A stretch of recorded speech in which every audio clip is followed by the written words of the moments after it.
Le journal du Critérium avec Vincent G, le directeur du Club des Sports d'une part, mais aussi organisateur de ce Critérium de la première neige. Bonjour et bonsoir Vincent. Bonsoir Benoît. Alors toujours en tenue de skieur parce que vous arrivez de la piste. On en est où en cette deuxième journée de préparation ?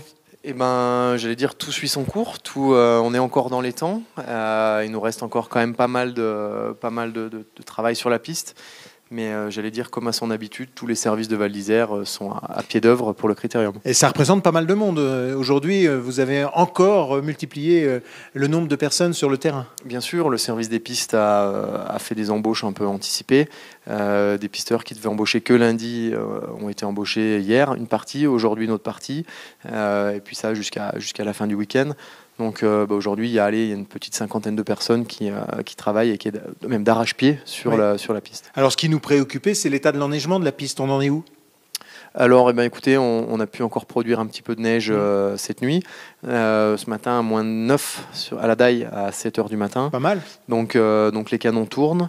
On prend aussi de la neige. Les chargeuses sont à pied d'œuvre. Les services communaux participent aussi à l'ouvrage, j'allais dire, puisque c'est un ouvrage. En tout cas, ce que Val d'Isère est en train de réaliser, c'est simplement énorme, puisqu'on a appris aujourd'hui, Val Gardena a demandé 2 jours supplémentaires à la FIS pour l'organisation de sa course. La Clusa a annulé une Coupe du Monde de ski de fond, alors qu'on sait qu'en ski de fond, avec 10-15 cm de neige, on peut passer.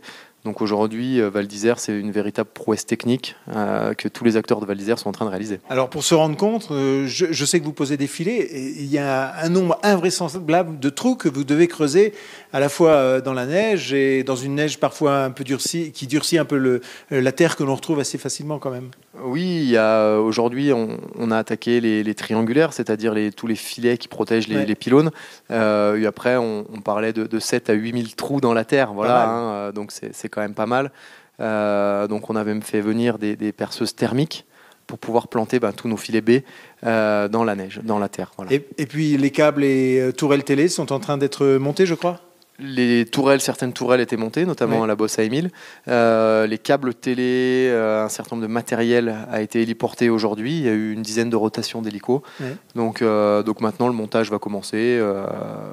Et puis tout va suivre son cours, ça va s'enchaîner. Lundi, il y aura les premiers tests chrono et des choses comme ça, et des télés surtout. Ouais. Ce qui veut dire qu'on garde bon espoir et qu'on est dans les temps en ce qui concerne la préparation de cette piste ? On a toujours espoir, en tout cas, on est en train pour l'instant de relever ce défi. La Fédération internationale nous a accordé sa confiance, donc j'allais dire on ne peut pas maintenant la trahir, et on met absolument tout en œuvre pour réaliser ce défi. Eh bien, merci Vincent, on se retrouve une prochaine fois. À demain. Au revoir.